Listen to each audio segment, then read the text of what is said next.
አለባበሳቸውና በሀብታቸው ሳይሆን በአስተሳሰባቸውና በግንዛቤያቸው ነው። ምክንያቱም ስንቶች ናቸው ሀብታቸውን ተማምነው ጥሩ አይምሮና ጥሩ አመለካከት የሌላቸው አለባበሳቸውን ያሳምሩና ከኛ በላይ ቆንጆ የለም ወይም ከኛ በላይ አለባበስ የለም ይሉና የበታቻቸውን ሰዎች ሲያው በጣም ዝቅ አድርገው ያያሉ። ለትዕዛዝ ጽናት እንግዲህ ተወልዳ ያደገች በገጠር ሴት ጠንካራ ሴት ነች። ለአባቷ ብላ መስዋዕትነት የምትከፍል በሰው ቤት ነች። ጽናት ጠንካራና ብርቱ እንደመሆኗ ሁሉ ፈተናዎችን ደግሞ በዛው ልክ እያስተናገደ ትገኛለች። ጽናት ማንም ሊረዳትና ሊያግዛት የሌለ ብቸኛ ሴት እንደመሆኗ ሁሉ ግን እሷ ጥንካሬዋ ግን የምትበራታ ሴት ነች። ሁሉም እየተነሱ ሰራተኛ እንደመሆኗ ሁሉ ቁጭታቸውና ንዴታቸውን የሚወጡት ጽናት ላይ ነው። ግማሹ በጥፊ ይመታታል፣ ግማሹ አንቺ ሰራተኛ ነሽ ይሏታል፣ አንቺ እንደዚህ ያለሽ ነሽ ይሏታል። በጣም ስቀዋን ቁም ስቅል ነው እያሳጧት ያሉት። ግን እሷ ግን በአመለካከትና በእይታ ጎበዝ እና እነሱን በጥፍ አድርጋ የምትበልጥ የቤት ሰራተኛ ነች። ሰላም አለይኩም ወራህመቱላሂ ወበረካቱ። እና የተከበራችሁ ቤተሰቦች እንዴት ናችሁ? እንዲሁም ለክርስቲያን ወገኖች ሰላም ጤና ይስጥልኝ ብያለሁኝ። ላይክ እና ሰብስክራይብ አትርሱ። እንግዲህ የዛሬው ቪዲዮ በአዲስ ቪዲዮ መጥቻለሁ። ጽናት ክፍል 27 ላይ ጽናት እንግዲህ ባለፈው ቪዲዮ ላይ መጨረሻው ላይ እንዳያችሁት ማራዊት አንድ ክላስ ቁጭ ብላ እያለ ጽናት እንግዲህ ጽናት ሁሉንም ነገር ጠንቅቃ ስለምታውቅ ሱሲ የምትባለዋ ሴትዮ ኩሩቢን ታንተ ነው ያረገዝኩት እያለች ውሸቷን እየዋሸችው ያለ ጽናት ያው ነገሮችን ስለምታውቅ ለምን ተዋሻለች? የኩሩቢ አይደለም ያሳዝነኛል በሚል እንደዚህ ሆኖ እንኳን ክብር የላትም ለሱ ጥሩ አመለካከት የላትም እያለች ስለምታውቅ ጽናት ነገሮችን ስለደረሰችባቸው ያው ማራዊት ናት ለጽናት ትንሽ ቅርብና አዛኝ ሆና የምትገኘውና ጽናት ወደ ማራዊት ሂዳ እስከ መቼ ነው እንደ በግ ሲነዳ የሚኖረው ይሄ ልጅ እያለች እያነሳችና ለማራዊት ጽናት እየነገረቻት እያለ ኩሩቢ ከኋላው መጥቶ እያዳመጣት ነበርና እኔ ነኝ ወይ ጅል፣ እኔ ነኝ እንደ በግ የምነዳው እያለ ጽናት ላይ ሲጮህባት፣ አይ ጽናት ደግሞ እኔ ኩሩቢ ጥሩ ልጅ ነው ደሞዜን በየወሩ ነው የሚሰጠኝ ነው ያልኩት ሌላ አላልኩም ብላ ኩሩቢው ውሃ ይዞ የነበረውን ለማራዊት ያንን ውሃ የንዴቴ መወጫ አበርድበታለሁ ብላ ውሃውን ጠጥታ እዚህ ላይ ነበረ ያቋረጠው። ዛሬ ደግሞ ኪችን ገብታ ሽንኩርት እየከተፈች እያለ ኩሩቤ ከኋላዋ መጥቶ ጽናት ምን ታረጊያለሽ ሲላት ለምሳ ሽንኩርት እያዘጋጀሁ ነው ብላ ስትለው ጽናትም ያው ተናዳ ስለነበረ ምን ትፈልጋለህ ስትለው ምንም ኩሩቤ ምንም አልፈልግም አላት። ለነገሩ ምን ትፈልጋለህ ብላ ጽናትም ስትመልስለት ኩሩቤ ደግሞ ማለት ይላታል።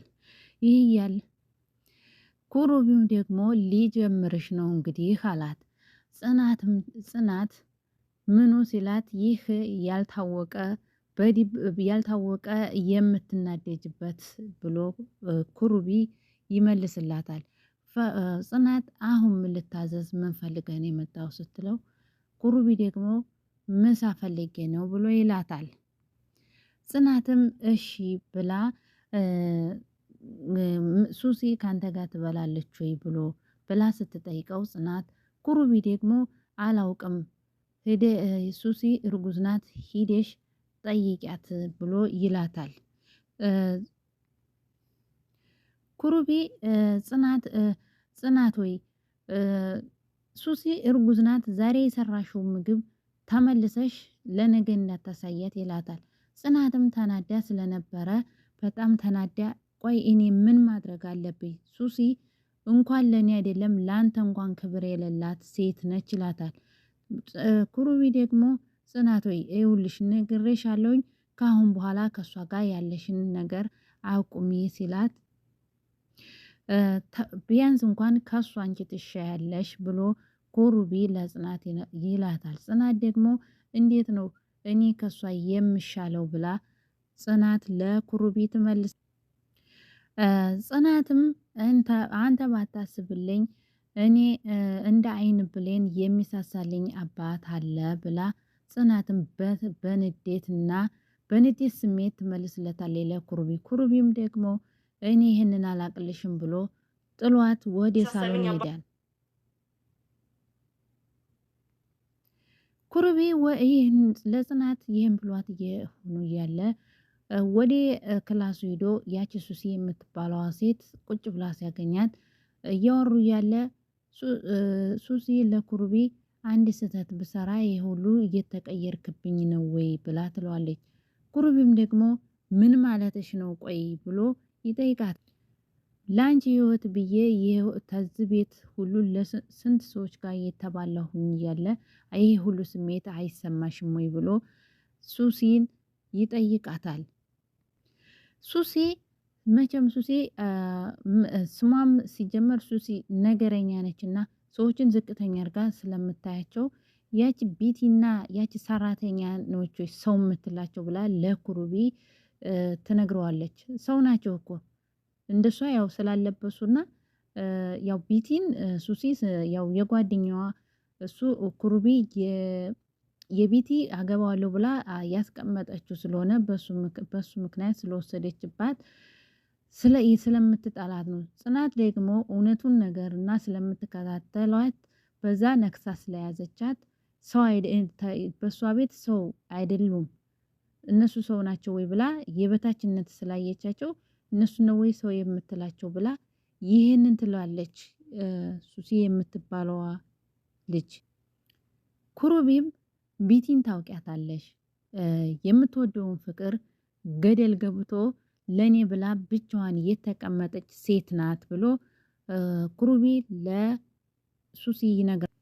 ሱሲም ነገረኛዋ እኔ ምን ላድርግ እኔ ብቻዬን ነው ወይ ስህተት የሰራሁት ወይም ያረገዝኩት እያለች ለኩሩቢ ውሸቷ እኮ ነው ከሱ እኮ እንዳላረገዘች እና ውሸት እርግዝናውም ውሸት እንደሆነ ይታወቃል። ግን አውቃ እሱን ገደል ለመስደድ እና ለማስጨነቅ የማፈነቅለው ድንጋዮች ስለሌላት ኩሩቢን ተጫውታበታለች ማለት ነው። እና ሱሲና አይሆኑ እያለ ሱሲና ኩሩቢ ያው በእንደዚህ እያወሩ እያለ ቁጭ እንዳሉ ቢቲ መታ ስታያቸው በጣም ደንግጣ ኩሩቢ ቢታ ብሎ ሲጠራት እጇን አቁማ አቁም ብላ ጥላቸው ተናዳ ወጥታ ሄደች። ኩሩቢም ደግሞ ተከታትሎ ቢታ ቢታ እያለ ሲሄድ አቶ ሱሲ ከኔ እንደው ፍቅር አሊዝ ብሎ እምቢ ብሎሃል፣ ግን በልጄ አሲዛለሁ እያለች ትፎግርበታለች። ቢቲ ተናዳ በሩን ከፍታ ስትወጣ ኩሩቢ ተከታትሎ ቢታ ብሎ ሲጠራት ቢቲ ደግሞ ቆይ እኔ የቤት ሰራተኛ ልሁን ወይስ ዳስፖራ ልሁን ብላ ለኩሩቢ ትለዋለች። ኩሩቢ ደግሞ ያቺ ጤና ያነሳት ልጅ ቀኑን ሙሉ ስታናደኝ ትውላለች ብሎ ይላታል። አንዳንድ ጊዜ ቢቲ ደግሞ እዚህ ላይ ተሳስታለች። ምክንያቱም ጽናት ሙሉ በሙሉ የቤት ሰራተኛ አይደለችም። አንዳንድ ጊዜ ሰዎችን ለምንድን ነው በአለባበስ የምንመዝናቸው? ሁላቸውንም በአስተሳሰብና በአመለካከት ጽናት ትበልጣቸዋለች። ግን ገና ለገና ኩሩቢ ስለሚያከብራት እና ያኔም በሞላ ጎደል ግን በሌለችበት ቦታ ላይ እነሱ ለምንድን ነው እንደዚህ የምታደርጓት እያለ ተጎኗ ይቆማል። ግን ለብቻዋ ሲሆን ደግሞ ይመታታል፣ ይሰርባታል።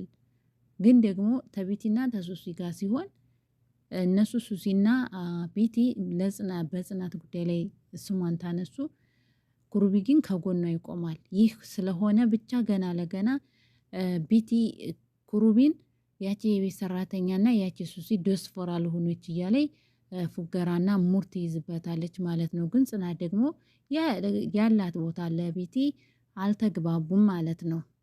ተሳስታለች። ኩሩቢም አንቺም አልረዳይ ብለሽ እዚህ ቤት ሁላችሁም ለእኔ የምታስቡ ሰዎች አይደላችሁም፣ ለእኔ የምታስብልኝ ጽናት ብቻ ናት ወይ ብሎ ሲላት ቢቲ ደግሞ አይደለ ጽናት ብቻ ናት ወይ ለአንተ የምታስብልህ ብላ እሷም ንዴቷን በመናደድ መንፈስ ቆይ አንተ ልጅ ስንቱን ሰው ነው የምትቋደሰው ብላ ትለዋለች። በየተጨቃጨቁ እያለ ጽናት መጣች። ኩሩቢ ደግሞ አንቺ ደግሞ የት ነበርሽ ብሎ ሲላት አይ ሱቅ ሂጄ ነው ካርድ ሊገዛ ብላ ጽናት ትመልሳለች። ጽናት ቢቲ መተሻ እንዴ እስኪ ወደ ውስጥ ግቢ ብላ ስትላት ጽናት ቢቲ ደግሞ ወገቧን ይዛ ምን አልሽ ብላ ትላታለች። አንዳንድ ጊዜ ሰው እኮ የሚያግዘንን ሰው አንወድም። አጋዥ ስናገኝ ወደ ሌላ እነስባለን። እሷ ገና ግን ኩሩቤ ለእኔ እዚህ ቤት የምታስብልኝ ጽናት ብቻ ናት ስላለች ፈርታ ምን አልሽ ብላ በመፍራት መንፈስ ጽናትን ትናገራታለች። ቤቲ ባልተቤቴ እንዲሁ ከሆነ አንቺን መርጧል። ለምንድን ነው የምገባው እዚህ ቤት ምን አለኝና እያለች ቤቲም በተናደደች። ቤቲም ጽናት ተረጋጊ ቤቲ ወይ ያቺ ሱሲ ተናገረችሽ እንዴ ብላ ትላታለች። ቤቲም ተናዳ ስለነበረ አረ ቆይ እንዴት አድርገሽ ነው የቀማሽኝ እያለች ትናገራታለች ለጽናት። ተናዳ ቤቲ ተነስታ ሄደች። ኩሩቢና ጽናት ቀሩ። ኩሩቢ ደግሞ ጽናት ላይ ሂጂ ዝክ ምን ታደርጊያለሽ ብሎ ጽናት ላይ ስጮባት የቤቴ አይበቃኝም ወይ ደግሞ አንተም እሷ ስትሄድ አንተ ደግሞ በእኔ ላይ ንደትን ትወጣለህ ብላ ተናዳ ወደ ውጭ ሄደች። እሷም ጽናት ተመራዊት ጋር ተያይዘው ውጭ ላይ ሂደው እያወሩ እያለ እሷንም ጽናትም ማራዊትን ስታገኛት በጣም ኩሩቢኮ በጣም ያሳዝናል አሳበዱት እያለች ስነግራታለች። ይህን እያወሩ ያለ ተነስተው ወደ ቤት እየተሯሯጡ ማራዊትና ጽናት እየተሯሯጡ መጥተው ናሆምና ሱሲ ሳሎን ላይ ተቀምጠው ጽናት በሩጫ ቤት ስትገባ ምን ሆነሽ ነው ሲላት ሱሲ ደግሞ በቁጣ አፍንጫ ጠበቀቻት። ተነስታ ጽናትም ኩሽና ምሳ ልትሰራ ገባች። ይህ እነሱ ናሆም እኔ ምልሽ ኩሩብ የት ሂዶ ነው ብሎ ሲጠይቅ ጽናት ውጭ ነው ያደረው ኩሩቢ ብላ መለሰች። ሱሲም እዛ ሳሎን ላይ ተቀምጣ ነበርና ተነስታ ጽናትን ምግቧን ሰርታ ገባይ። ምግቧን ሰርታ ተጨረሰች በኋላ የምኝታ ክላሳቸውን ስታነጥፍ ሱሲ የምትባለዋ ቆንጆ የምትጠጣው መድኃኒትን በሃይላንድ አግኝታ ያንን ሃይላንድ ይዛ ወደ ኩሩቢ ዘንድ እየሮጠች ሄደች። እርጉዝ ነኝ የምትለዋ ቆንጆይቱ ሱሲ ይህንን እየጠጣች ነው ብላ ለኩሩቢ ስትነግረው ኩሩቢ ደግሞ ቀውጢ አፍልቶ እንዴት ይህን ታደርጊያለሽ ብሎ ሲላት ያው እሷ ውሸቷን ስለሆነ እንዴት ይህን አንቺ አዋራጅ ይህን አጣላሽ ብላ እሷን ጽናትን ሱሲ የምትባለዋ ልጅ እየተቆጣቻት እያለ ቪዲዮዋቸው ተቋርጧል። በሌላ ቪዲዮ እስከምንገናኝ ሰላም አለይኩም።